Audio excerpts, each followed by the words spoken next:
The Big 12 hosts on the Locked On Podcast Network have put together their rankings for the preseason of the Big 12, and most of them got it right.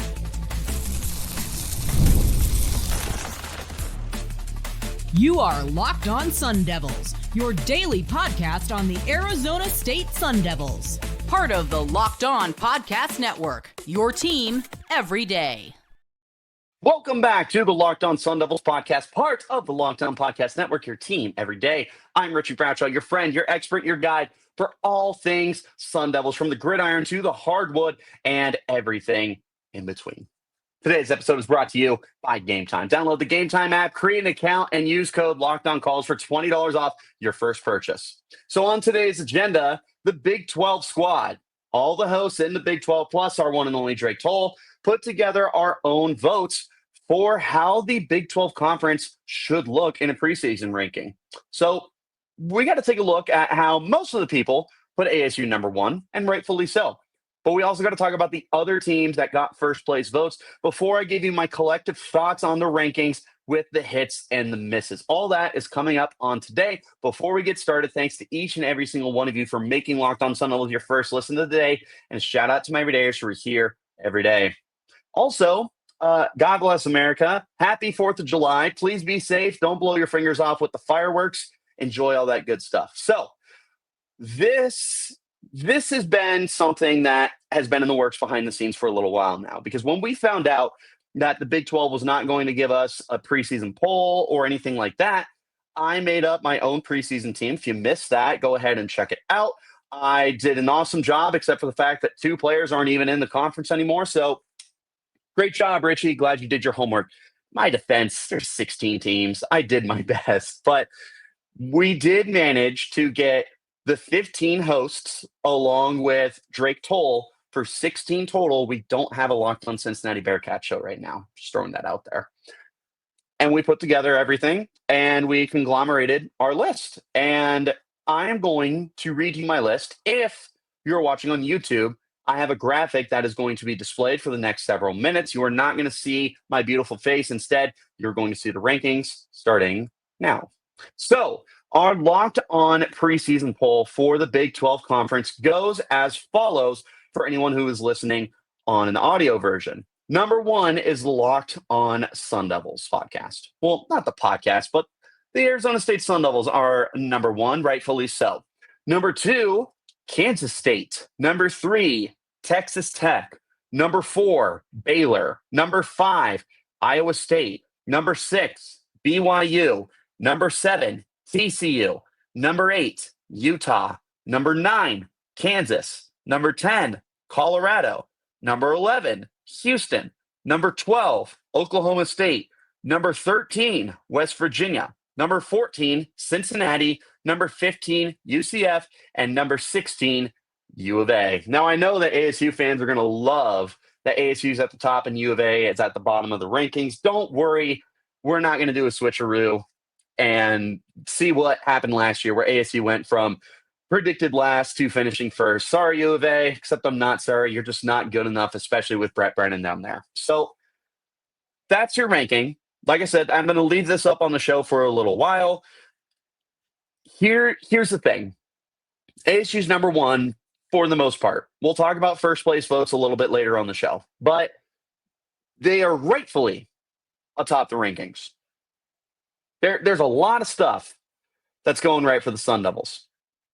They have the second most production in the country that is returning next year, only behind Clemson and just ahead of Illinois, who I've said before, watch out for Illinois. They are a sneaky playoff contender, but neither here nor there.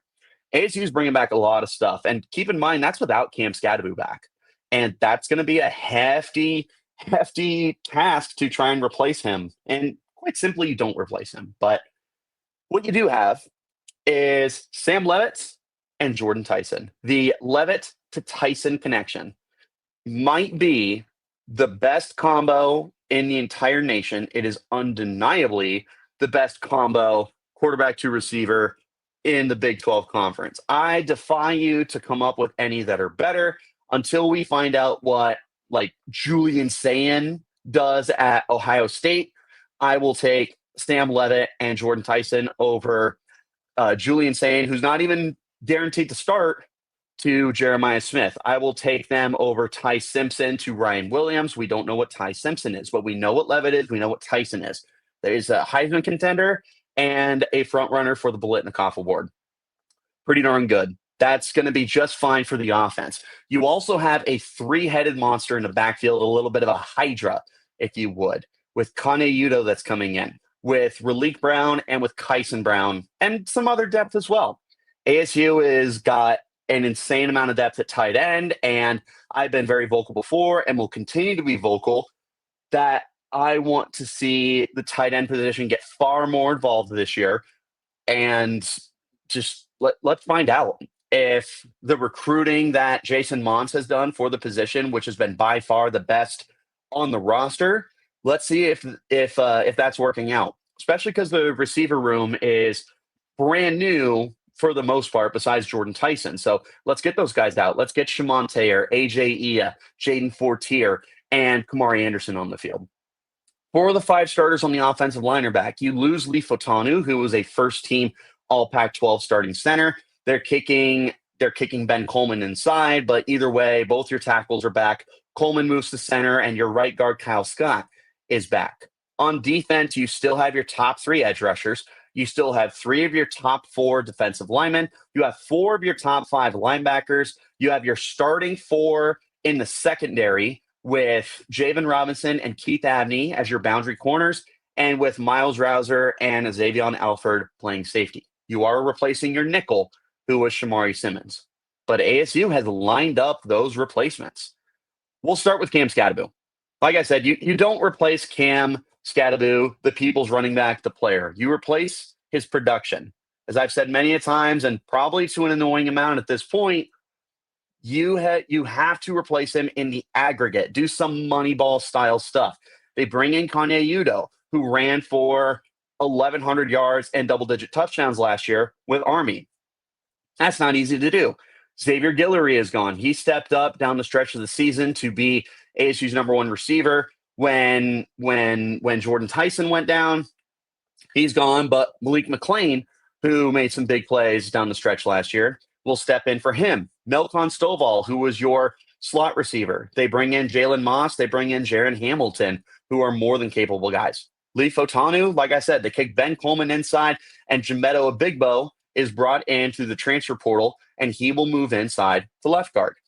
Okay, Jeff Clark on the defensive line. Well, again, you still have three of the top four guys, which is CJ Fight, Jacob Richcon-Geika, and Zach Swanson. But Blazin Lonowong is back, and Michael Gardner was brought in through the transfer portal. You lose Caleb McCullough at linebacker, but you still have Keyshawn Elliott, who was all-conference last year. You still have Jordan Crook. You still have Zaire Fiaseu, and Tate Romney is going to be back and healthy. So you got that figured out as well. And Martell Hughes is also going to be part of that equation. Shamari Simmons played nickel, played safety. He was terrific. You have Kendrick Breedlove, you have Montana Warren, and several other guys who will be able to step into that role. LT Welsh, who was dismissed from the team, unfortunately, as your third corner. Rodney Bimmage Jr. and Nyland Green are going to contend for that spot. You upgraded the kicker with Jesus Gomez. It's year number two for our kicker or our punter, Kenyon Floyd. Hopefully he can become more consistent on a week-to-week basis and start flipping the field for the defense to feast. This is a great team. And they still have Kenny Dillingham, and they still have Marcus Arroyo, and they still have Brian Ward, and they have their entire assistant coaching staff back as well. The continuity not just goes from the first team starters, but the backups for them. Some of the other depth that's on the team, the coaching staff from head coach to coordinators to assistant coaches. This team is primed to run it back. So yeah, ASU, as I have said many a times, should be the heavy favorites to run it back as the Big 12 champions. And it blows my mind that so many places simply do not have ASU as that favorite. But you know what? It is what it is. And that's why I'm here to talk about it for you. Because if you're looking for someone to be biased, then I will step up and inherit that role. But what I will tell you is that ASU just flat out is worthy of that kind of notion with everything that is back. I understand there's the question marks of, well, can they do it again? It's a Cinderella team. Well, let's look at some of the other teams that are going on. Kansas State, they are perennial contenders, but they very much underachieved last year. They were one of the favorites to win the conference. They were fifth place, might have been sixth place by the end of it. Texas Tech, another really good team. They are all in this year. They spent a lot of money. Can they actually do it? Baylor, they were really bad last year to start the season and were really great by the end of the year. Can they put together an entire season? Iowa State, you got to replace 2,000-yard receivers. You got to replace some guys on defense as well. I still love what they got, but there's question marks there. BYU, what the heck is going on at quarterback? We're going to have to wait and find out. TCU, they're a good team. They have not lived up to their potential since they went to the national championship. Utah, hopefully they bounce back, but man, did they get caught with their pants around their ankles. Kansas, they figured it out down the stretch of last season, and Jalen Daniels did get healthy, but can they do it for the whole year? Colorado, you're replacing Shedeur Sanders and Travis Hunter. Let's see. I mean, that's just the 9 teams behind ASU that I would say they have quite an advantage over with every single one of them. But that's just me. Maybe that's a little bit of bias. Let me know in the comments what you think about my opinions there. But don't worry for fans of the other teams, because some of you did get some first place votes, and that's what we're going to look at next. This is the Locked On Sun Devils podcast, part of the Locked On Podcast Network, your team every day. Let's talk about our friends over at Game Time, because we've all been there. Logging on early, waiting forever for the concert tickets to go on sale, only to lose your spot for a show that you've been dying to see. Live music should be about making memories, not dealing with stress of ticket shopping, and that's where Game Time comes in. Game Time makes getting your concert tickets faster and easier than ever. Prices will drop the closer it gets to showtime. You can save up to 60% off with their killer last-minute deals this way. So if you're tired of the endless scrolling of trying to find the best deal, Game Time's zone deals will pick the best seats for you. It's going to get you taken care of. If you ever wonder what your view is like before you buy, well, good news. They have a panoramic view of your seat. There's no more surprises. If you're worried about what happens if plans change, Game Time Guarantee has your back with a cancellation protection and more. So take the guesswork out of buying your concert tickets with Game Time. Download the Game Time app, create an account, use code LOCKEDONCollege for $20 off your first purchase. Terms apply again. Create an account, redeem code LOCKEDCOLLEGE, Locked On College for $20 off. Download the Game Time app today. Last minute tickets, lowest price guaranteed. Thanks again, as always, for tuning in to Locked On Sun Devils and making us your first listen of the day. A shout out to my everydayers who are here every day. ASU, they got the most first place votes with Big 12 hosts, as well they should have, but they didn't get all of them. Now, some of the other vote getters, they made sense. Spoiler alert, Kansas State, Texas Tech, they got some votes. And then there was a couple curious ones, and I know exactly who made those votes. It is what it is. So, I'm going to give you just a few seconds while I ask you this question. How many first place votes do you think ASU received out of 16 total voters? So 15 teams in the Big 12, not including Cincinnati, and then Locked On Sun Devils host Drake Toll. While you were thinking about that and came up with the number, ASU received 7 first place votes. Now, for what that is worth, it is more than double the teams, multiple, that received first place votes besides ASU. Now, I think 7 is fine. At the end of the day, that's first place, and it's first place by a lot. Like I said, it's more than double any other team got. But I feel like this should be universal, man. I just do. And it doesn't even feel like I'm being biased. I mean, I just rattled off all the reasons in the world why ASU so definitively deserves to be number one in the conference. And it feels like that just kind of goes in one year and out the other year for most people. I don't get it. I don't. Like, I understand the one-year wonder crap, but we got to move on at some point, man. So, in descending order, here are the teams that received first place votes. Tied with 3 votes each is Kansas State and Texas Tech. And I would tell you those two are one of the most serious contenders for the conference. I have actually recently sat down with Locked On Texas Tech host Chris Level and Locked On Kansas State host Christian Rao. And we discussed the odds for these teams to meet up with each other in the Big 12 championship game. So if you missed that, you should definitely go and check that out. Great conversation. Baylor received 1 first place vote. I can get on board with that. I've said before, I think Baylor's a really, really good football team. BYU received a vote. We did know that there was stuff going on with Jake Retzloff, but I don't know. And then Houston got a vote. I don't know what we're doing here. Locked On Cougs host Parker Ainsworth. I guess he's thinking of the 2026 season when 5-star quarterback Keyshawn Henderson gets in. They're not first place this year. I don't know if they're top half of the conference. It is what it is. So ASU deserves all the love until further notice.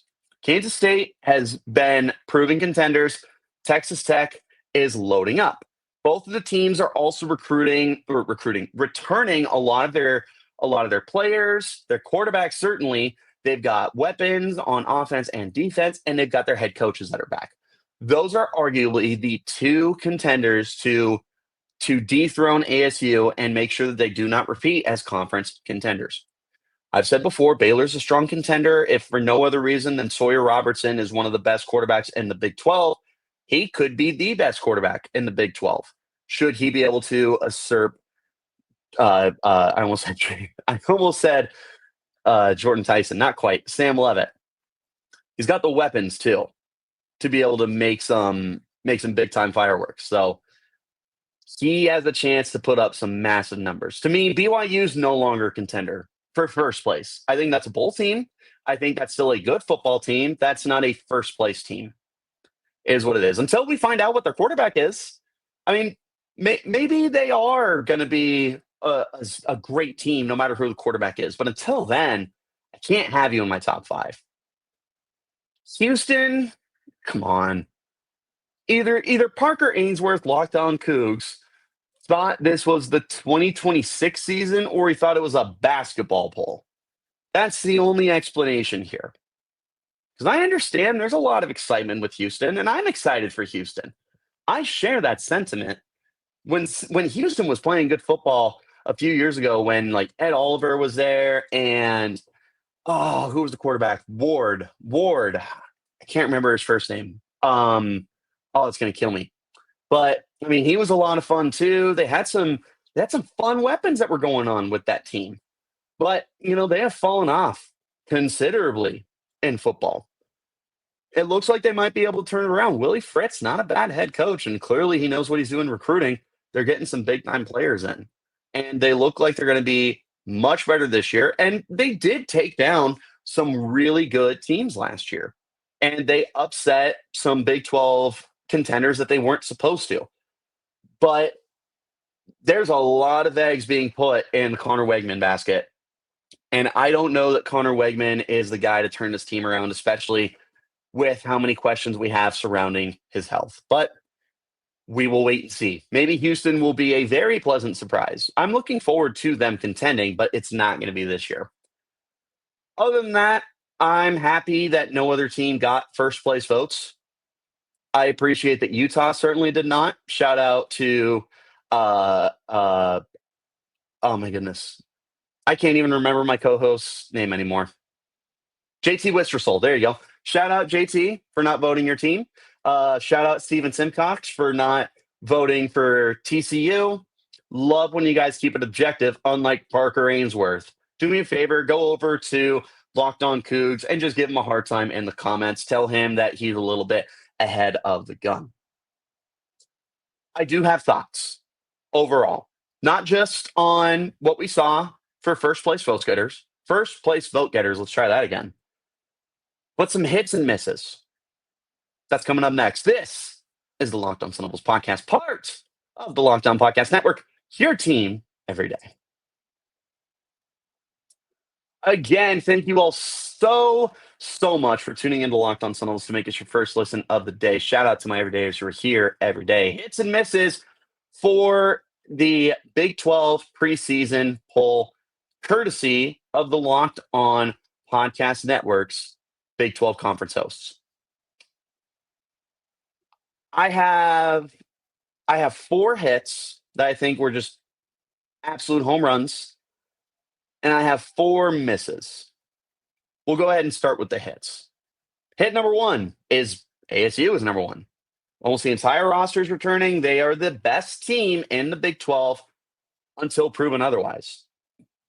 I am someone that is of that belief more often than not when it comes to a annual basis of who should be picked as the winners for a conference, for a division, whatever sport it is. To me, more often than not, that's the case. Now, there are exceptions where you truly do see Cinderella runs, or when you see a team that was really good lose everything. That's different. If ASU not only lost Cam Scadaboo, but they lost Sam Leavitt, Jordyn Tyson, and some guys on defense. No, I'm not picking them to get first place just because they did last year. They lost too much. But that's the thing, is ASU brings back too much. So until further notice, until proven otherwise, ASU is the best team in the conference, and I'm glad that 7 of our 16 hosts understand that. That's almost half. Second hit for me, Kansas State and Baylor each are inside the top 4. I love that Kansas State is number 2 because Kansas State is far more proven than anyone else in the conference right now. Texas Tech is always right there. They're the bridesmaid, never the bride, but they are all in this year, and rightfully so deserve to be ranked high. Baylor, I'm really big on this year, and I like that they are being put as high as they are. Let's go ahead and pull the rankings back up for you guys as we round out the show here. But I look at Kansas State, and again, they are very proven, but they have a proven team too. Because Avery Johnson is back at quarterback. He's terrific. Dylan Edwards is going to be taking over for DJ Giddens in the backfield. He looked great last year. He's also got special teams prowess. You also have one of the best home field advantages in the Big 12 in the Little Apple, right? That's a tough place to go to, is Manhattan, Kansas. And their coach, great. Chris Kleiman, absolutely phenomenal. Baylor, again, I mentioned earlier that Baylor started the year bad, but finished the year red hot, built that momentum. I'm going to assume they're going to continue that because I had the same logic with Sam Leavitt. It wouldn't be fair for me to diminish what Baylor did to end the season when ASU was very similar. Like, ASU went on a tear. Sam Leavitt was one of the best quarterbacks in the country. Well, so was Sawyer Robertson when he took over for Baylor. It's not a coincidence they started winning all those games. Like, he's quarterback too, and that offense is going to be a smoke show this year. Hit number 3, Colorado is still inside the top 10. Now, they're number 10, but that's top 10. They are undeniably taking a step back this year, and a pretty significant one. You lose Shedeur Sanders and Travis Hunter, 2 guys who have their numbers retired and their names in the Ring of Honor. Think of that what you will. Travis Hunter makes sense. Shedeur, not so much. But I'm not here to discuss that. That's not up to me. What I do know is even beyond those 2, Colorado still has good football players. They do. There's 5 stars on that team. There's NFL players on that team. I still think that they are going to be contenders for a bowl game all year. And I would say that I could see a 9-win season. I truly could. Do I think they're contenders for the conference title? No, but that's just because the tiers ahead of them are just really good. I like these teams a lot, but you lose Shedeur, you have potential answers at quarterback. You have Caden Salters, who transfers in from Liberty. He's going to be a dynamic runner. And then they landed Juju Lewis, who was a 5-star quarterback at one time, but the politics of all your recruiting dropped him down to a 4-star. He is potentially the answer there as well. So they've got what they need going on at the quarterback position to hopefully move forward. My final hit here is that West Virginia is not in the bottom three. Barely, because we have them 13th, but I don't think that West Virginia is going to be a dreadful team this year. In fact, I would put them at 12, and I would swap them with Oklahoma State, who I do think is going to be really bad this year. So with West Virginia, it's a really different looking team. There's a lot of new changes, including head coach, where Rich Rod is making his return back. And I don't know. I think that Rich Rodriguez is going to implement a really good structure for this program, and they should be able to turn things around, get that improved culture, which is, a very popular word here on Locked On Sun Devils. I don't think West Virginia is going to be one of the three worst teams. I definitely would have them outside the top 10. I don't see any way they finish dead last in the conference. All right. Now for my four misses. Number one, obviously, without question, is that Houston got even a single first place vote. Parker Ainsworth, I love you, man. I do. This is silly. It just, we'll call it what it is. This is silly. There's no reason that they should have a vote outside of insane bias. Because if you had no connection with Houston at all, you're voting any of the other top teams. But you are the Locked On Cougs host. So, of course, you got to get in there. I love you, man. I do. Just bad take. They are better than last year, but they're still barely in the top half of the conference at best right now. In fact, the 10 teams that are ahead of them, I would take those 10 teams. I would be interested to see Houston and West Virginia play each other in a neutral setting. Just not big on them, man. Like, you are not close to competing with the top dogs, with ASU, Texas Tech, Kansas State, Baylor, Iowa State. We've barely talked about Iowa State. That's still a really good football team. You'd struggle with the mid-tier. TCU, BYU, Utah, they're just better. I think you're better or you're worse than Colorado and Kansas. Like I said, I'd like to see West Virginia take you guys on. They do not deserve to be receiving a first place vote. Second miss is that UCF was not last. I know, blasphemy, because U of A was picked last. That should make me really excited, right? Well, as much as I want to put them last, they're not last. They've still got good football players, and quite frankly, at least they know what's going on at quarterback. Noah Fafita is what he is, but he's not the worst quarterback in the Big 12. UCF, there is just not much returning. Like, you lost RJ Harvey, you lost your number one receiver, whose name's escaping me, you lost your quarterback room, you lost a lot of your defense. Their top interior guy, who, again, his name is escaping me, he entered the transfer portal, and guess what? He went to Texas Tech. UCF is the worst team in this conference. I'm sorry. And it's a brand new staff. It's a brand new staff. Scott Frost is back. They won a national championship, quotation marks, with him, but that doesn't mean much. We'll see. My third miss is that Kansas State was second. I am high on Kansas State. I am, I promise you. But Texas Tech is number 2 in my book. Even as paper champs.